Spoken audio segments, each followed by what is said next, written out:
예, 오늘 말씀은 믿음의 길이라는 제목을 가지고 창세기 12장 1절에서 9절까지 말씀을 다 같이 나누도록 하겠습니다. 창세기 12장 1절부터 9절까지 말씀입니다.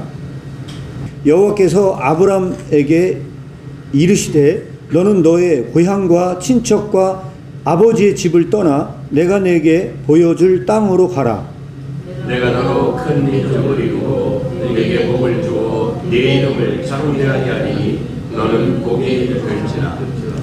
너를 축복하는 자에게는 내가 복을 내리고 너를 저주하는 자에게는 내가 저주하리니 땅의 모든 족속이 너로 말미암아 복을 얻을 것이라 하신지라. 이에 아브람이 여호와의 말씀을 따라갔고 롯도 그와 함께 갔으며 아브람이 하란을 떠날 때에 75세였더라. 아브람이 그의 아내 사레와 조카 롯과 하란에서 모은 모든 소유와 얻은 사람들을 이끌고 가나안 땅으로 가려고 떠나서 마침내 가나안 땅에 들어갔더라. 아브람이 그 땅을 지나 세겜 땅 모래 상수리 나무에 이르니 그때에 가나안 사람이 그 땅에 거주하였더라. 여호와께서 아브람에게 나타나 이르시되 내가 이 땅을 내 자손에게 주리라 하신지라. 자기에게 나타나신 여호와께 그가 그곳에서 제단을 쌓고 거기서 베델 동쪽 산으로 옮겨 장막을 치니 서쪽은 베델이요 동쪽은 아이라. 그가 그곳에서 여호와께 제단을 쌓고 여호와의 이름을 부르니 점점 남방으로 옮겨갔더라. 자, 여기까지의 말씀을 가지고 믿음의 길이라는 제목으로 오늘 말씀을 나누고자 합니다. 기도하고 말씀 나누도록 하겠습니다. 기도하겠습니다. 주님, 오늘 아브라함의 이 믿음의 여정을 가지고 우리가 오늘 현재를 살아가는 우리에게 주어지는 어떤 사명이 부과되는지 오늘 더욱더 분명하게 배우고자 합니다. 구약의 아브라함을 통해서 우리가 이 모든 것을 배워나갈 때 이 믿음의 싸움에서 믿음으로 승리하는 성도님들 되게 하여 주시옵소서. 예수님의 이름으로 기도합니다. 아멘.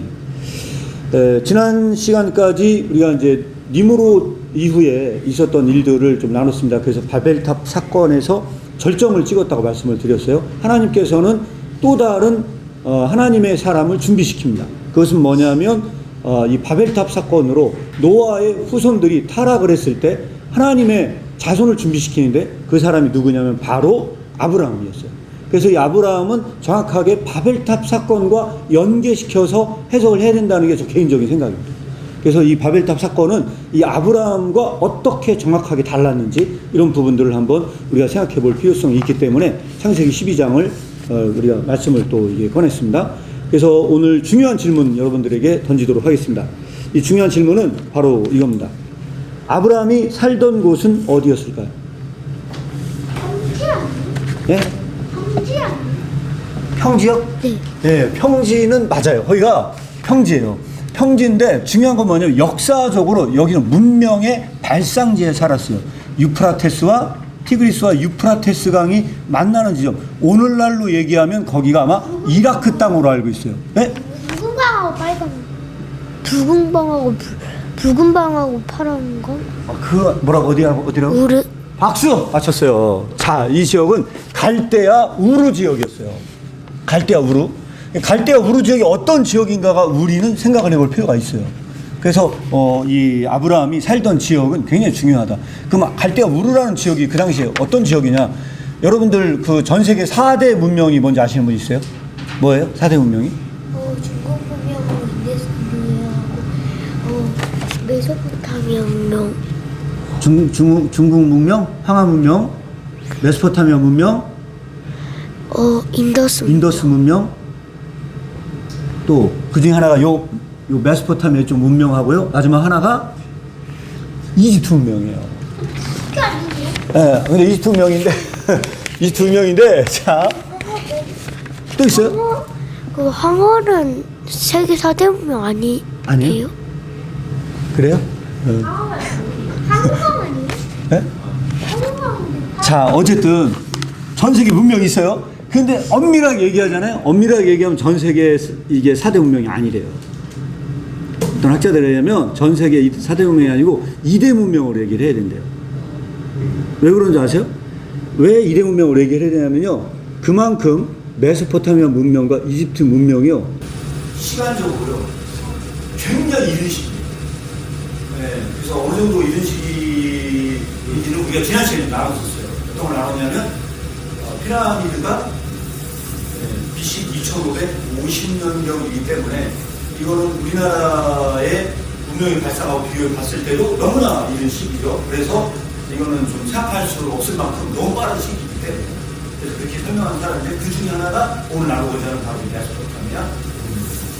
그래서 이 문명에서 어떤 일이 벌어졌는지 역사적으로 다 살펴볼 수 없었는데 제가 좀 한번 살펴봤더니 여러 가지가 있었어요. 자, 여기 한번 보세요. 이 지도에 보면요, 이 지도에 저희가 우르라는 저기에 있어요. 그래서 이 티그리스강과 유프라테스강이 만나는 이 지역인데 여기가 페르시아강이거든요. 현재로는 여기가 이라크 땅입니다. 그래서 여기서 아브라함이 출발을 해요. 자, 보세요. 아브라함이 출발을 해요. 쭉 출발해서 어디는 하란으로 갖다 놨어요. 하란. 여기 저 지도 꼭대기에 보면 하란이 있어요. 그래서 하란을 거쳐서 어디로 갔느냐? 여기로 갔대요. 이렇게. 어디로 간 거예요? 지금 여기가 세겜이 있고 에덴이 있어요. 여기까지 이동을 했다는 거예요. 근데 그때 당시에 아브라함은 목동 이게 양친자였어요. 그럼 저희 갔을 때 말 타고 갔을까요? 걸어갔을까요? 양치는데 말 타고 막 갈 수 있어요? 빨리? 못 가잖아요. 불 뜯기면서 천천히 가야 되거든요. 아마 굉장히 오랜 시간이 걸렸을 것 같아요. 이거는 뭐 제가 볼 때 저거는 결코 쉬운 길이 아니었을 거예요. 어느 정도 쉬운 길이 아니었냐? 간단하게 여러분들이 말씀을 드리자면요. 우리는 지금 국가가 설립된 이래로 살고 있어요. 지금 우리가 여행을 다니는 것은 즐거운 일이에요. 그런데 여러분들 부족사회, 시족사회, 국가가 설립되기 이전 상태에 대해서 이 사회학자들의 말이 너무나 많아요. 어떤 사람들은 국가가 설립 이전 상태를 자연 상태가 훨씬 더 좋은 상태였다라고 봤던 대표적인 사람이 누구였냐? 자연계약서를 주장했던 루소였어요. 루소는 국가가 성립되기 이전 상태가 인간이 더 평화로웠다는 거예요. 그런데 절대왕정을 지지했던 홉스 같은 사람이 있어요. 홉스 같은 사람은 똑같은 자연개혁서를 주장을 했는데 이런 사람들은 국가가 설립되기 이전 상태가 인간이 엄청나게 사악했다는 거예요. 그래서 그 사악한 상태, 만인을 위한 만인의 폭력의 상태, 이 상태를 극복하기 위해서 국가가 필요하다. 그래서 국가 권력을 정당화시키는 이론을 제시했던 대표적인 사람 중에 하나가 바로 홉스였어요. 그런데 우리는 중요한 게 뭐냐면 국가가 설립되기 이전 상태에서 어떤 부족이나 어떤 시족을 떠난다는 것은 어떤 일일까요? 우리 그걸 생각해 봐야 된다는 거예요. 그것은 목숨을 거는 행위였을 거예요. 그 정도로 중요한 이 시기였어요. 이게 여행을 출발한 난 이게 결코 쉬운 일은 아니었다. 이렇게 여러분들에게 말씀을. 네, 어마어마하게 먼 거리요. 지금도 걸어서 간다면요, 굉장히 몇 달씩 가야 될 거리인데 아마 몇 년이 걸렸을 수도 있어요. 자, 그 당시에는 비행기가 없었어요. 비행기가 없었거든요. 천재에도 비행기 타고. 자, 있을 수가 없는 일이었어요. 그 당시에는 걸어 다닌 거 외에는 방법이 없었어요. 지금도 옛날에 과거 시험을 치러 가려고 하잖아요. 그러면은 어떻게 갔을까요? 서울로 가서 과거 시험을 치러 가면요, 걸어서 가야 돼. 몇 달씩 갔어요. 여기 한번 좀 재워줄 수 있습니까? 이런 식으로 해가지고 걸어 다닌 거예요. 돈이 없어서 말도 타고 다닐 수가 없었어요, 일반 서민들은. 자, 여기는 바로 우르 지역의 그 근처에 이라크 땅에, 이게 미국이 이라크 땅을 점령했을 때 진짜 이 지구라트에요. 지구라트에 가가지고 미군들이 저렇게 다 점령해가지고 저렇게 했었대요, 진짜로. 그 이라크 전쟁할 때 미군들이 무인 방법을 네, 그때 그런지 잘 모르겠어요. 근데 그때는 무인 전투기 같은 거 없었을 것 같고요. 근데 미군들이 저렇게 갔었대요. 그리고 저렇게 생겼을 거라고 학자들이 추정을 해요. 근데 규모나 크기만 본다 하더라도 피라미드 정도 수준의 어마어마하게 큰, 그러니까 이런 문명의 발상이 진짜로 그 고대에 있었다는 건요, 이거 어마어마한 사실은 일입니다. 이렇게 여러분들이 좀 참고해서 보시면 좋을 것 같아요. 자, 그 다음 보겠습니다. 그러면 그때 아브라함은 어떤 언어를 썼을까요? 성경에 안 나와요. 그냥 우리가 추정을 해보는 거예요. 그 당시에는 헬라어는 없었어요. 자, 이 당시에는 이 당시에는 아주 그 헬라어가 나오기 그 전에 더 고대 시대예요.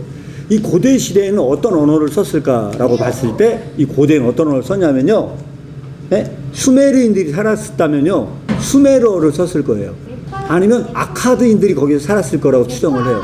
그래서 지난 시간에 그럼 얘기했었잖아요. 지난 시간에 무슨 단어냐면 바벨론이라는 언어가 아카드어로는 신의 문이라는 뜻이지만 히브리어로는 혼란 뭐 이런 뜻이 있다고 그랬잖아요. 이중의 의미가 있다고 말씀을 드렸어요. 그런 것처럼 언어의 사용이 달라요. 자, 그래서 고대 언어를 연구한 사람 중에요. 이 수메르어와 우리나라 말이 유사한 게 굉장히 많은 걸 연구한 사람들도 있어요.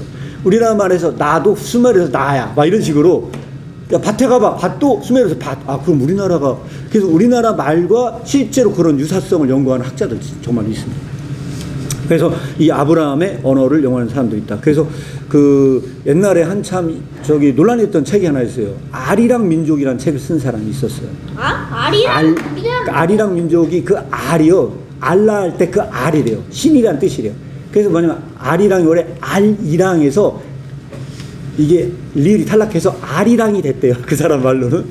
그래서 알이 L과 R은 그래서 그 저기 제가 성지초에 갔을 때도 무슨 얘기냐면 알라를 뭐 거꾸로 읽으면 L 뭐 그러니까 이스라엘의 이 L과 알라의 R은 똑같은 신을 지칭하는 단어래요. 그래서 우리나라가 우랄 알타의 어족이잖아요. 그 알이 그 알이래요. 그 사람 말은. 그래서 이제 우리나라가 바이칼 호수를 넘어갔잖아요. 바이칼 알이 그 알이래요. 이제 그래서 이람은 누구랑 할 때 그 위드라는 뜻이라는 거죠. 알이람은 하나님과 함께 산맥을 넘어갔다는 뜻이래요. 알이랑 아라리오가 그래서 우리나라 그 아주 재미난 얘기를 쓴 사람이 있어요. 그래서 그 중에 하나가 재미있는 용어 중에 하나가 뭐냐면요. 그 무궁화가 우리나라 국화 꽃이잖아요. 그게 어원이 그 로즈 오브 샤론이래요. 로즈 오브 샤론. 그게 무궁화 그 학명인가 뭐 로즈 오브 샤론이래요. 근데 이스라엘에 가보시면 알겠지만 그 갈멜산 그 옆에 있는 그 평야 이름이 샤론 평야예요. 그래서 여기 연관시켜서 설명한 사람도 있는데 어쨌든 고대 수메르어와 우리나라 말의 유사성이 굉장히 많다. 그런 걸 연구한 학자들도 있다. 이렇게 보시면 될 것 같아요.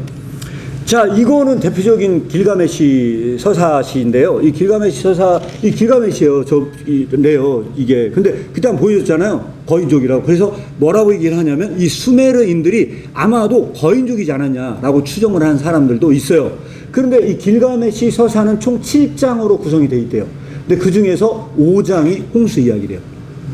저도 읽어보진 않았어요.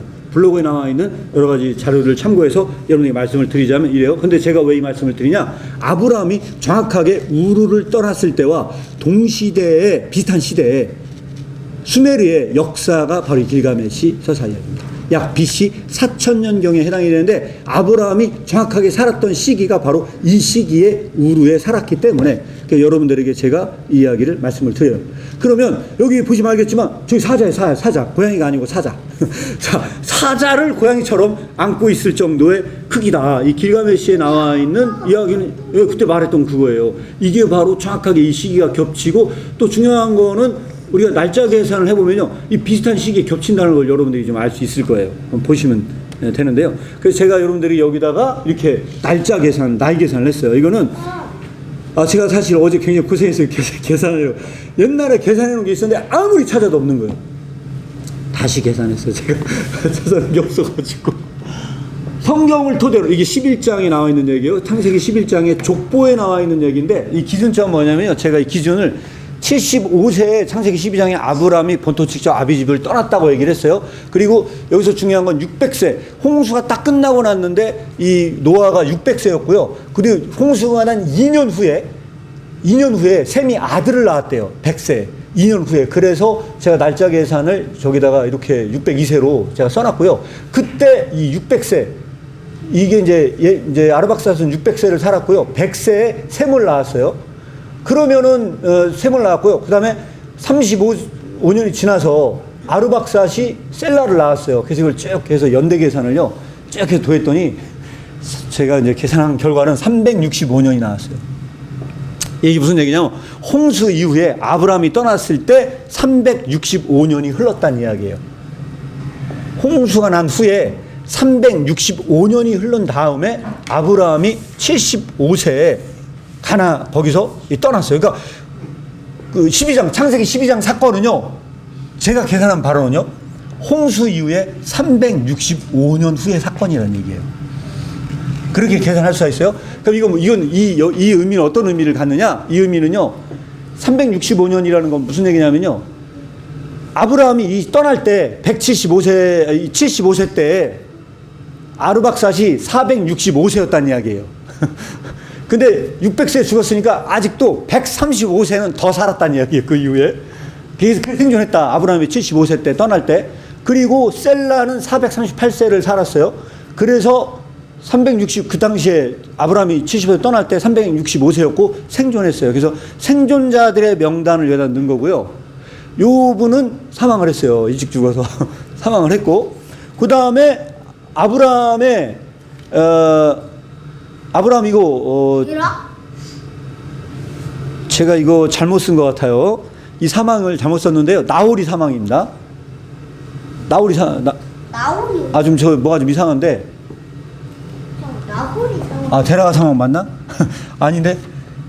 하여튼 요거를요. 주보 한번 참고해 주시기 바랍니다. 예, 제가 이거 잘못 쓴 것 같기도 하고 그렇습니다. 어쨌든 사망한 사람이 거의 없어요. 아브라함이 실제로 본토 친척 아비집을 떠나 내가 내게 지시할 땅으로 가라고 할 때 대다수의 아브라함의 손조들은 다 살고 있었다. 나홀이 사망이죠. 왜냐면 아버지는요, 여행 갈 때 떠났었거든요. 떠나갔다. 그래서 제가 몰라서 잘못 썼어요. 주보를 참고해 주시면 됩니다. 자, 여기까지 우리가 이야기를 봤을 때 아브라함의 전체적인 이야기, 아브라함의 이 전체적인 여러분들의 이야기는요, 이렇게 역사적인 약간의 고증을 한다면 한 요 정도 수준이 되지 않을까, 이렇게 제가 말씀을 드릴 수 있을 것 같아요. 그래서 아까 길가메시 서사 이야기나 이런 전반적인 이야기로 봤을 때 아브라함이 살았던 이 우르 지역은요, 굉장히 큰 국제 도시였을 거예요. 국제 도시. 그럼 어느 정도 큰 국제 도시냐? 목사님 여기 자, 노아하고 세상 여기 몇 년인지 사람 몇 년인지 기록이 안 나요. 아, 그래요? 나중에 더 이렇게 설명을 해줄게요. 자, 어쨌든 이렇게 됐어요. 그러면 이 도시는 누가 건설한 도시냐? 우리가 보면 알 수 있는데, 이 도시는요, 우르는 분명히 니무롯의 후손들이 건축한 도시였을 거예요. 자, 여기에서 우리가 니무롯의 후손들이 건축한 도시에 살고 있었고, 이것은 국제 도시였을 것이다, 이렇게 우리는 결론을 질 수 있고요. 이때 하나님께서 아브라함에게 지시한 땅은 있었는가? 우리는 이런 생각을 해봐야 돼요. 우리가 하나님께서 이렇게 가라고 했다 해서 했던 부분이 창세기 12장 1절이거든요. 여러분들이 창세기 12장 1절을 읽어보면 뭐라고 나오냐? 내가 내게 지시할 땅으로 가라고 나와요. 그런데 오늘 우리가 여기서 다시 한번 유심히 지켜봐야 될 내용은 뭐냐면, 이것은 명령형이요, 미래 형태로 되어 있음에도 불구하고 하나님이 지시한 땅은 존재하지 않는다는 것이 저는 굉장히 중요하다고 생각을 해요. 하나님께서 명령한 땅은 분명히 있어요. 그런데 지시한 땅은 존재하지 않습니다. 다만 아브라함은 가나안 땅으로 가고자 했을 뿐이에요. 가고 싶은 땅으로 갔어요. 그래서 우리는 이것을 히브리서 11장 8절에서 10절까지 말씀이 나와 있어요. 거기서 우리가 힌트를 얻을 수가 있고요. 자, 힌트를 얻을 수가 있는데, 제가 이 다음 질문을 가기 전에 이거를 제가 파워포인트 작업을 안 해놓은 것 같아요. 히브리서 11장 8절에서 10절까지 말씀을 보면요, 믿음으로 아브라함은 부르심을 받았을 때 순종하여 장래의 유업으로 받을 땅에 나아갈새 갈 바를 알지 못하고 나아갔으며, 분명히 히브리서 기자는 이렇게 설명을 하고 있어요. 아브라함은 갈 바를 알지 못하고 나아갔다는 거예요.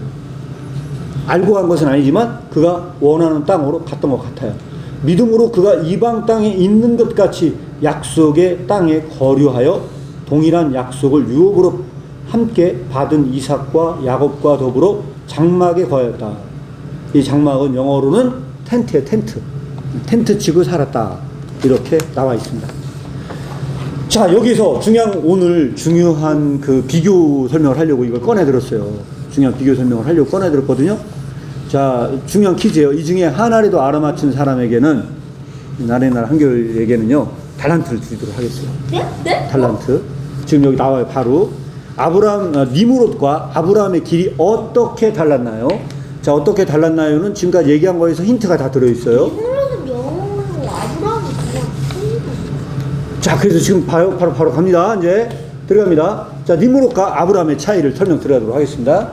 자, 중요한 설명이기 때문에 이건 이 선물을 드리도록 하는 거예요. 자, 하나라도 맞추면 들어가는 거예요. 자, 첫 번째는 니므롯을 얘기하면 아브라함을 그거 관련돼서 얘기해 주면 되겠어요. 자, 니므롯은요 함의 자손이었어요. 자, 아브라함은 누구의 자손이었는가요? 자, 알아맞추면 됩니다. 5달란트. 박수! 나라가 맞췄어요. 자, 이 부분은 셈이었어요. 그래서 아브라함은 셈의 자손이었어요. 이렇게 달랐습니다. 자, 그러면 자, 여기서 또 두 번째 들어갑니다. 니므롯은 어땠냐? 도시를 건설했어요. 아브라함은 어떻게 했죠? 장막. 네. 장막 줬어요. 누구요? 장막. 자, 그 다음에 그러면 그래서 어떻게 했냐? 57이니까. 자, 근데 아브라함은 도시를 건설한 게 아니고 텐트에 살았어요. 도시 건설하는 데는 아무 관심이 없었던 대표적인 사람이 바로 아브라함이었어요. 자, 그 다음 들어가겠습니다. 최초의 정복자였어요. 그러면 아브라함은 뭐였죠? 네? 자, 최초 정복자였어요? 아브라함 어땠어요? 네. 네. 힌트. 힌트요? 힌트는 없어요. 자, 잘 모르면 넘어가도록 하겠습니다. 저요. 네. 그냥 돌아다니기로 했어요. 그냥 돌아다녔어요? 장막 치고 돌아다닌다. 돌아다녔어요? 자, 만나보겠습니다. 봤더니 나그네였어요. 박수! 맞춤을 하겠습니다. 예, 최초 정복자였지만 5달란트, 10달란트 나라는 10달란트 된 거예요. 그래서 오늘은 나그네였어요. 그냥 돌아다녔어요. 돌아다녔어요. 참 희한한 삶을 살았어요. 그런데 하나님께서 땅을 주겠다고 약속을 했어요. 근데 이게 진짜 약속이었냐? 우리가 이런 걸 살펴보려고 하는 거예요. 그 다음 보겠습니다. 스스로의 힘으로 도시를 건설한 거예요. 그런데 아브라함은 어떻게 했어요? 아브라함은 하나님의 힘이에요? 자, 하나님 그랬어요. 박수! 맞춤을 하겠습니다. 그래서 자, 나라와 한결이 각각 10달란트 이렇게 가지는 걸로 하겠어요. 자, 그래서 이런 차이점이 있어요. 이걸 명확하게 구분을 하고 넘어가면 좋을 것 같아요. 그래서 11장과 12장은 완전히 구별되는 장이다. 이렇게 보시면 될 것 같습니다. 자, 그러면 우리가 다음을 한번 보도록 할게요. 아브라함은 왜 장막에 거하며 나그네로 살았을까요? 자, 이거 알아맞힌 사람에게 10달란트, 이거 굉장히 중요한 질문이기 때문에 10달란트 드리도록 하겠습니다. 자, 아브라함은 왜 장막에 거하며 나그네로 살았을까요? 네. 살 땅이 없어서. 네? 살을 땅이 없어서. 살을 땅이 없어서? 아니, 그건 아니에요. 살을 땅은 있었어요. 네. 그럼에도 불구하고 아브라함은 장막에 거하며 나그네로 살았어요. 집 짓기 싫어. 뭐라고요? 집 짓기 싫어서. 집 짓기 싫어서. 예, 그것도 아닙니다. 뭐라고? 집 짓기 싫어서 그랬던 건 아니에요. 자, 왜 그랬을까요? 말할 수 있는 사람 없어요? 힌트요? 힌트는 오늘 본문에는 없고요. 히브리서 11장에 힌트가 있어요. 히브리서 11장을 오늘은 살펴보지 않으면 이거는 힌트가 없어요. 왜? 히브리서 11장에 아브라함을 말하고 있어요. 이 아브라함이 이때를 떠날 때 어떤 마음으로 떠나냐? 왜 그는 집을 짓지 않고 텐트 속에서 살 수밖에 없었냐? 이게 분명하게 거기에 나와요. 그래서 여러분들에게 말씀을 드려요. 자, 더 분명한 힌트는 주보 속에 들어있어요. 몇 장이요? 네, 그거는 알아서 생각을 해봐야 돼요. 자, 아브라함은 왜 장막에 거했냐?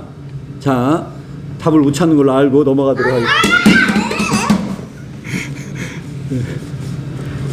자, 안돼 말하지 마. 네. 그 하나님이 그 네. 땅을 알려주시지 않아가지고 그냥 가고. 아브라함이 갈 땅을 알려주지 않아서 일단 갈 때까지 텐트 치고 살아야지 하고 이렇게 살았어요? 그건 아닌 것 같아요. 네. 11장 몇 절이요? 자, 힌트예요. 이게 힌트예요. 사실 정답이기도 한데 같이 한번 읽어볼까요? 큰 소리로 시작. 이는 그가 하나님이 계획하시고 지으실 터가 있는 성을 바랐음이라. 이렇게 나왔어요. 그럼 여기 영어로 봐봐. 영어로 뭐라 하셨어요? He was looking for to city. city가 나왔나요? city. 어떤 시스요? with foundations. 도시 아니에요? 도시? 어떤 토대를 갖고 있는 그 도시를 바라고 있었어요. 그래서 그는 나그네로 살았어요. 그는 자기가 지은 성을 지으려고 했던 게 아니었어요. 자, 니무롯은 스스로 그 성을 지었어요. 자기가 살 수 있는 도시를 건축하느라고 정신이 하나도 없었어요. 근데 아브라함은 뭐라고 했냐? 이 시티에 살고 싶었다는 거예요. With foundations whose architect and builder is God. 그랬어요. 그럼 누구예요? 그 성의 건축자와 그 성의 빌더, 그 성을 짓는 자는 누구였어요? 하나님이었어요. 아브라함은 이걸 바랬다는 거예요. 이걸 니무롯과 같은 도시가 아니고 하나님께서 지어주신 그 파운데이션을 갖는 그 아키텍트와 그 빌더가 하나님이신 그 도시를 바랬기 때문에 그는 텐트에 살았다는 거예요. 이게 바로 우리가 말하고자 하는 히브리서가 말하고자 하는 점입니다. 아브라함이 텐트에 사는 이유, 그가 하나님이 계획하시고 지으실 터가 있는 그 성을 바랬다. 우리나라 말은 이렇게 돼 있는데 영어가 좀 더 제가 볼 때는 더 의미가 명확한 것 같아요. 야, 이 하나님께서 건축자세요. 아, 그래서 정답이 뭐예요? 아까 말했어요. 다 나왔죠. 말할까요? 말하지 말고. 네, 이게 정답이에요. 말했잖아. 자, 그 다음 문제. 자, 들어가요. 더 중요한 문제 넘어가요. 자, 이렇게 해서 우리는 아브라함에 대해서 왜 텐트에 살았는지를 봤어요. 자, 여기 또 나와요. 히브리서 13장 16절 우리가 읽었던 구절에 이 사람은 다 믿음을 따라 죽었어요. 그런데 여기서 가장 우리가 난해한 구절이 뭐냐? 저는 약속을 받지 못했다는 내용이 난센스라고 생각을 해요. 왜? 너는 내 땅을 주겠다고 약속을 했는데 여기서는 갑자기 약속을 받지 못했다고 얘기 나와요. 그것들을 멀리서 보고 환영을 했대요. 자, 여기서 중요한 뭐냐면, 야, 내가 너에게 이런 땅을 주겠어라고 약속했어요. 저는 그래서 오늘 히브리서 말씀에 의하면요, 아브라함이 말하고자 하는 그 약속의 땅은 절대로 이거는 물리적인 땅이 아닐 거라고 생각을 해요. 예를 들어서 하나님께서 그래서 팔레스타인 땅을 준 거야. 그래서 그 땅을 유지하기 위해서 얼마나 많은 전쟁이 벌어지고 있어요. 그래서 지금도 그 전쟁이 벌어지고 있어요. 왜? 이 땅이 하나님께서 약속하신 땅이냐, 과연 그 우리나라 경상도만한 땅 그거를 지키기 위해서 수많은 사람들이 죽었어요. 그런데 과연 신약 성경이 말하는 것은 과연 그것이냐? 우린 그거에 대해서 의문을 품어야 된다고 생각을 해요. 그런데 여기서 이것이 아브라함은 약속을 받지 못했는데 그것들을 멀리서 보고 환영을 했대요. 그래서 땅에서는 외국인과 나그네로 입증하는 삶을 사는 거예요. 내가 이 땅의 주인이 아니다. 나는 이 땅에 살 수 있는 사람이 아니다. 그거를 증언하는 삶을 살아. 이게 아브라함의 삶이었다는 거예요. 이게 그들이 이같이 말하는 것은 자기들의 본향이 있다는 거예요. 이 땅이 본향이 아니야. 자, 그들이 나온 바 본향을 생각했더라면 돌아갈 기회가 있었으려니와 그들이 이제는 더 나은 본향을 사모하기 때문에 곧 하늘에 있는 것이에요. 이러므로 하나님이 그들의 하나님이라 일컬음을 받으실 힘을 부끄러워하지 아니하시고 그들을 위하여 한 성을 예비했다. 자, 이 한 성을 예비했다도 역시 도시를 준비시켰다. 자, 하나님께서 누구를 위한 도시를 준비시켰냐? 아브라함, 텐트를 살고 있는 아브라함을 위한 도시를 내가 준비하겠다. 그러니까 아브라함은 이걸 바랬기 때문에 그가 도시를 짓지 않고 텐트에 살았다는 거예요. 이게 히브리서의 말씀의 이야기입니다. 자, 그러면 약속을 받지 못했다는 말은 도대체 무엇을 의미하는, 이게 오늘 가장 결정적인 질문입니다. 오늘의 가장 결정적인 질문. 아브라함은 약속을 받지 못했대요. 자, 이게 무슨 말일까요? 이게 무슨 말일까요? 네. 분명히 아브라함은 여러 약속을 받았거든요. 내가 너로 큰 민족을 이루게 하겠다 그랬어요. 자, 이게 성경은요 정말 아이러니하다고 생각을 해요. 왜?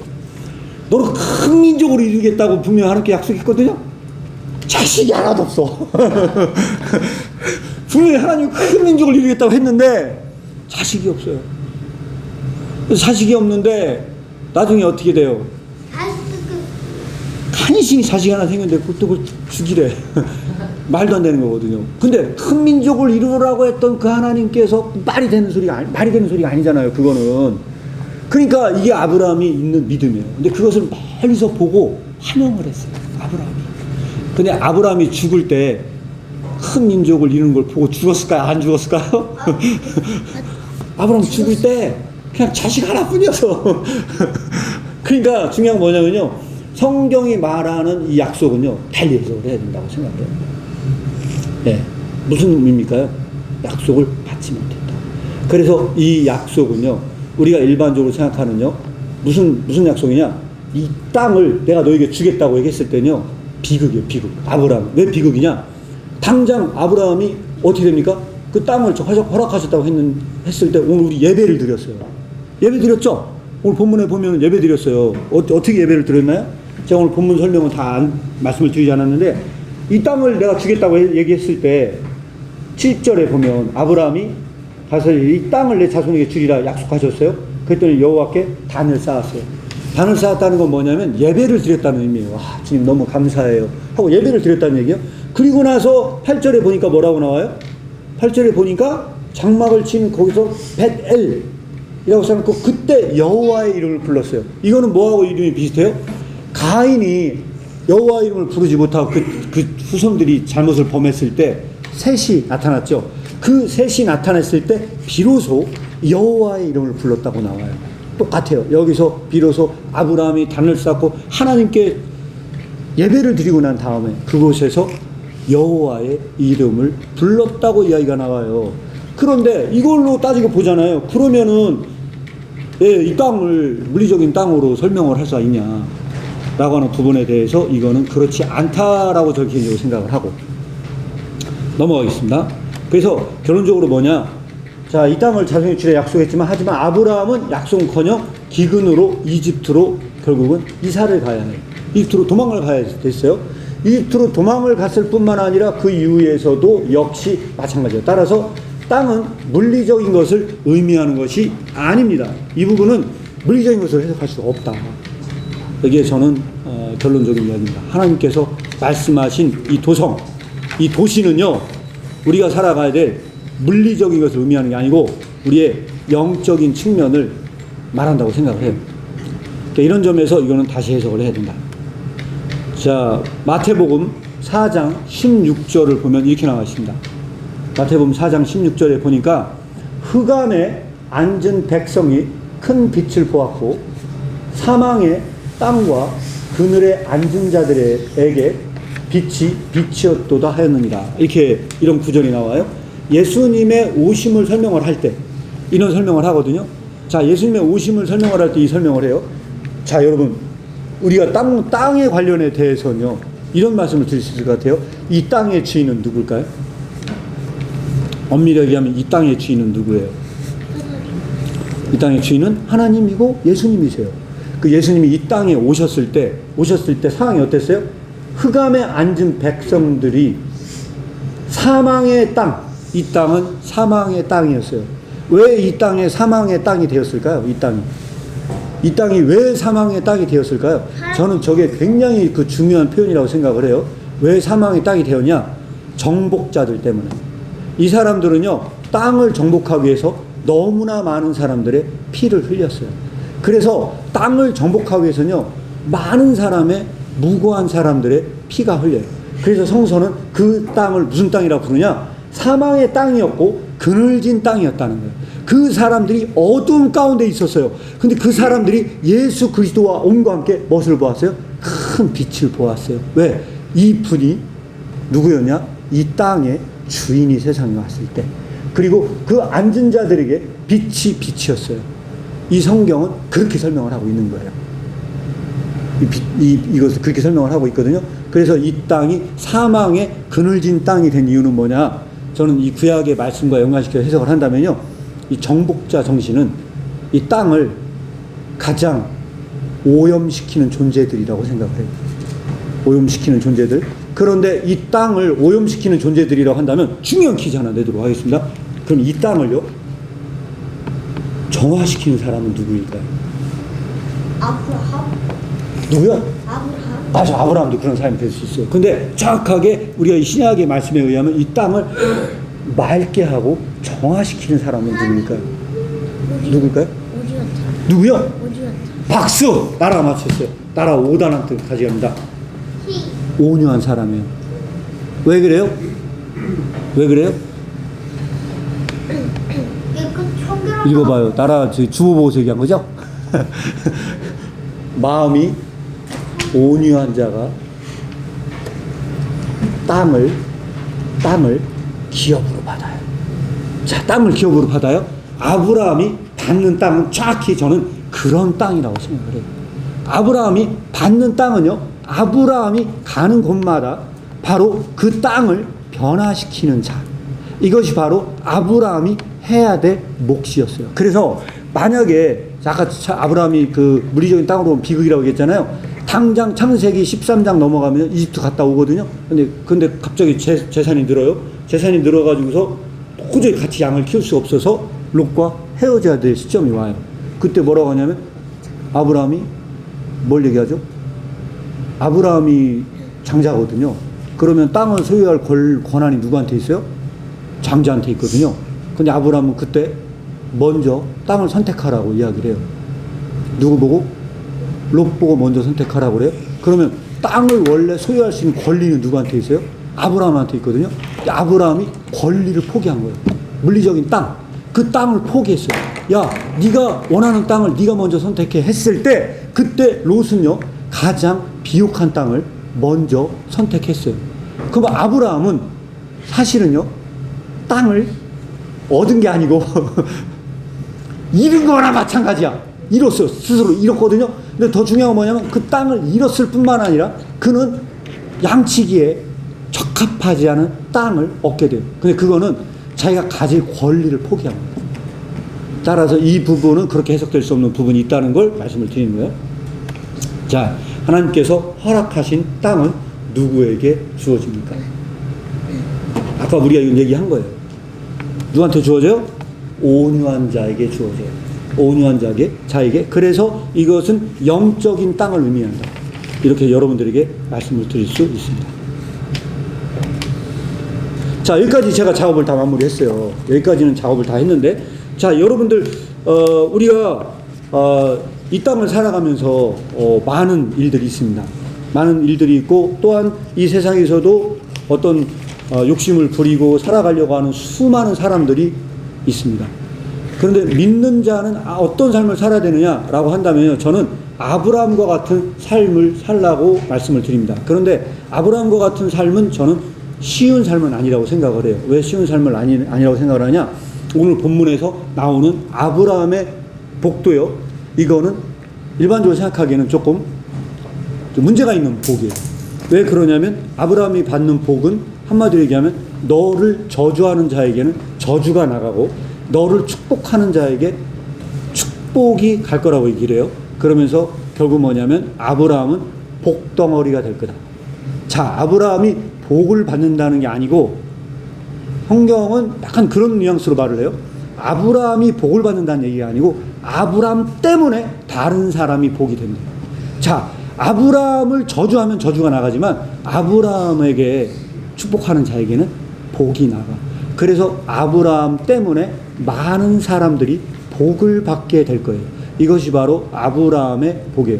여기 앉아 계신 모든 분들이 아브라함의 삶을 살아간다는 게 쉬운 것은 아니지만 가는 곳마다 여러분들 때문에 하나님의 복이 나가는 존재들이 되는 것이 얼마나 큰 축복입니까? 그래서 우리는 이거를 다른 말로 뭐라고 얘기하면 축복의 통로라고도 이야기합니다. 그 복이 누구를 통해서 나가느냐? 나를 통해서 나가. 근데 그 사명이 쉽진 않은 것 같습니다. 왜 그러냐면 그런 사이에 아브라함은 상황은 어때요? 아브라함은 그렇게 부자 같진 않아요.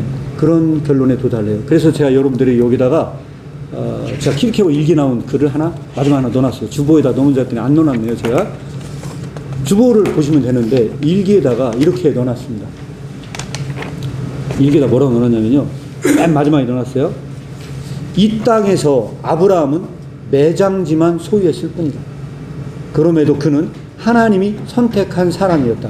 그러나 매장지는 사람이 소유할 수 있는 가장 작은 곳이다. 이렇게 써놨어요. 결국은 육신적으로 이야기를 하잖아요.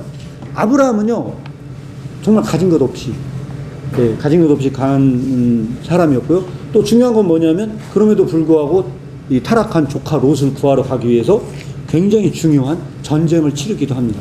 나중에 살펴보도록 하겠지만, 이 전쟁도 결코 쉬운 전쟁은 아니었어요. 결론을 짓고 마무리 짓도록 하겠습니다. 그래서 제가 생각하는 결론은 뭐냐면요, 이 땅의 의미는 한마디로 말씀을 드리면요, 저는 하나님의 나라라고 생각을 합니다. 하나님의 나라. 하나님의 나라고, 바로 이것을 하나님께서 우리를 통해서 이 땅에 하나님의 나라가 임하기를 원하십니다. 그래서 구약 성경에 나와 있는 12장에는 단 한마디도 하나님 나라에 대해서 말을 하고 있진 않지만, 저는 여기에서 하나님의 나라를 믿습니다.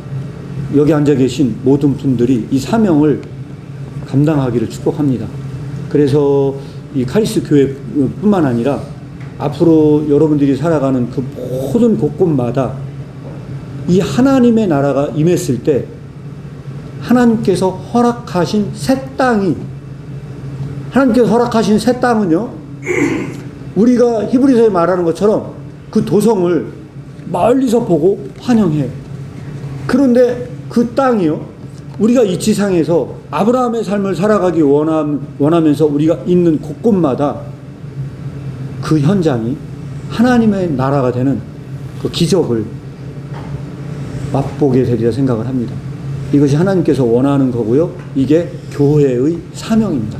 그래서 하나님의 나라 교회가 앞으로 뭘 감당을 해야 되느냐라고 만약에 말을 한다면, 저는 아브라함과 똑같은 사명을 감당해야 된다고 생각을 합니다. 눈으로 보이는 땅은 아닙니다. 이 땅은 눈으로 보이는 땅은 아니지만 우리가 이 사망의 그늘진 땅을 정화시켜야 되는 그 땅이고요. 그래서 이 땅은 우리가 바라보고 약속을 받지 못했지만 하나님께서 우리를 통해서 그 약속이 실현되시길 원하시는 땅, 바로 이것이 하나님의 나라입니다. 그래서 주기도문에도 이 땅에 대한 나라를 위해서 기도합니다. 하나님의 나라가 이 땅에 임하기를 기도하는 것처럼 여기 앉아 계신 모든 성도님들을 통해서 하나님의 나라가 임하는 놀라운 일들이 일어나기를 축복합니다.